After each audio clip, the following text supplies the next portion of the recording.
I'm making this video today for those of you who have a felony and you're about to look for a new apartment. I know it's intimidating, it is, and I've just gone through the process. I'm gonna let you know 3 things that I've learned.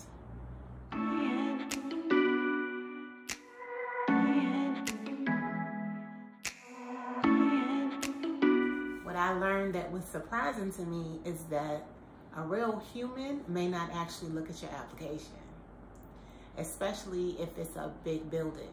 So I was applying to a big building because I was seeking amenities.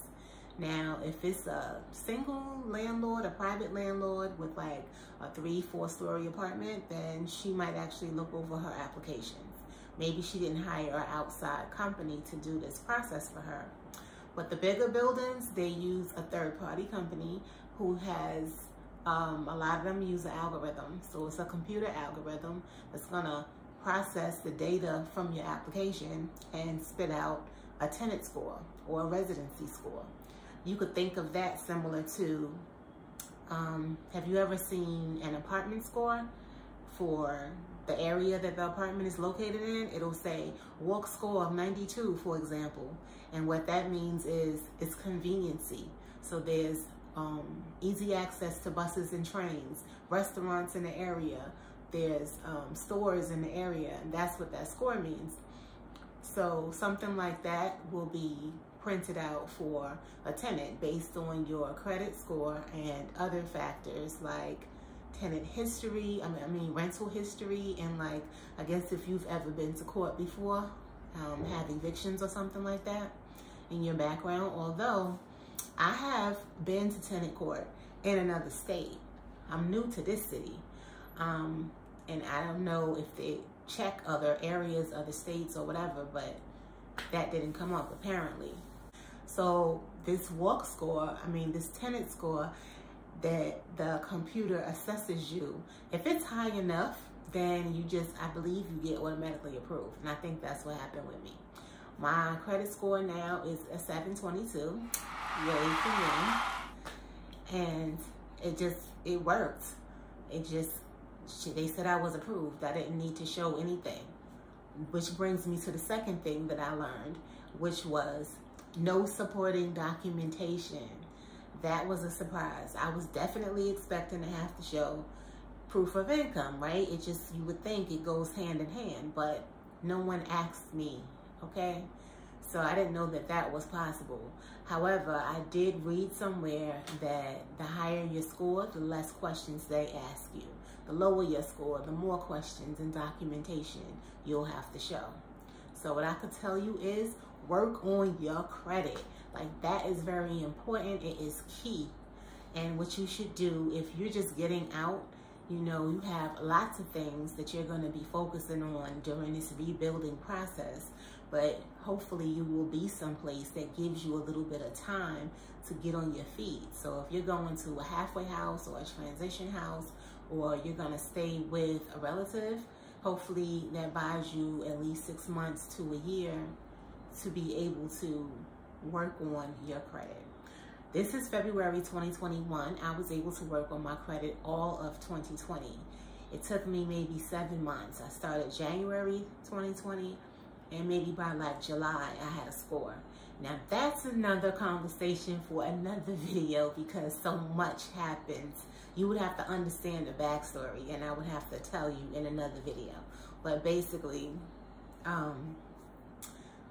work on your credit, people, because that is the only time, if you think about it, it's the only time in life where you're gonna have a situation where you don't have hardly any responsibility, right? You might have a cell phone bill, but that's it. Like, you don't have the overhead of apartment, utilities, car. Before you take on all that responsibility, now is the time.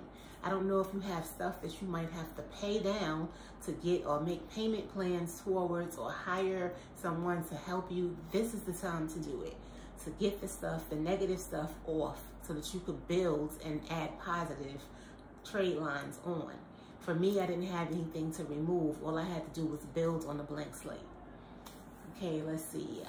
Third thing, they may or may not see your federal charge, because I think it's optional whether or not the background check is going to be inclusive of a national background check. So it may not show up. Do not be intimidated enough that you don't apply. That's the worst thing you could do, is not try, right? We're going to try. We're going to try everything possible because we want to build a better life, right? So you're going to try. You're just going to be cognizant of where you're going to try at. Now, I have an application I'm going to show you in a second.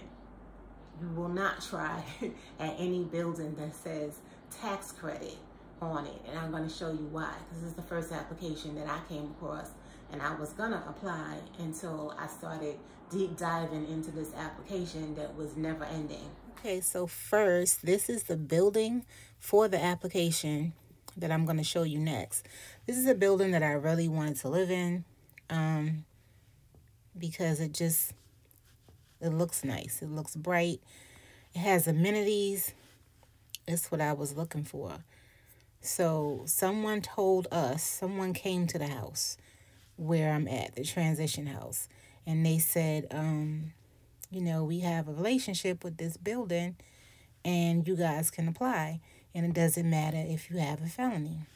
Okay, fine. So I call over there to get the application. Okay, so this is the application. It says low income housing tax credit, right? This is the glitch right here. Low income housing tax credit. Affordable housing. This is tempting to fill out because the apartment is going to be less. Let me show you. I think it was it 1,100? Here it is. So a studio is 1,100.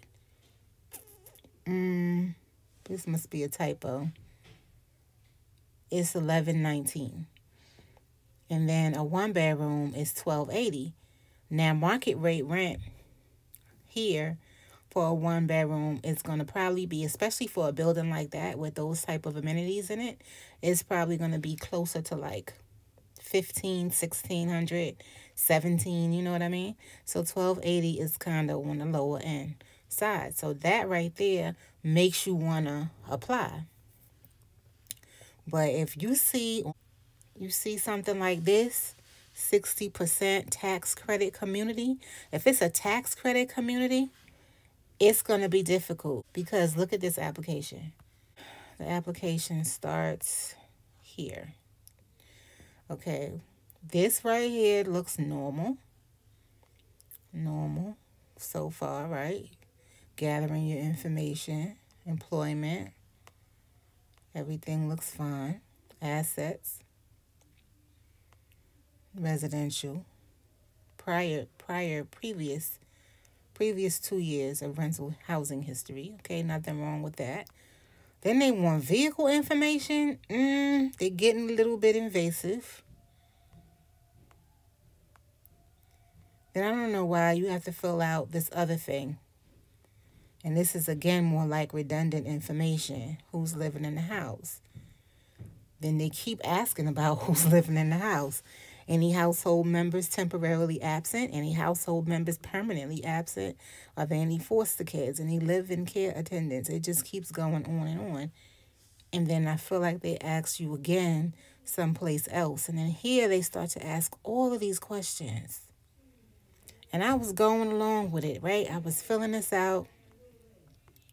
And then I'm just scrolling. And I'm like, well, when in the world is this application going to end? This application goes on for like 20 pages. See what I'm saying? And they start asking more stuff and more stuff. It just never ends.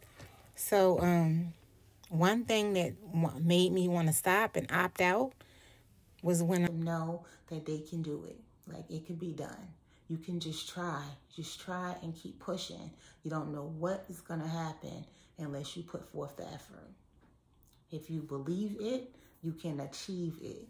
And I really believe that. Thanks, y'all. Share this video and hit like.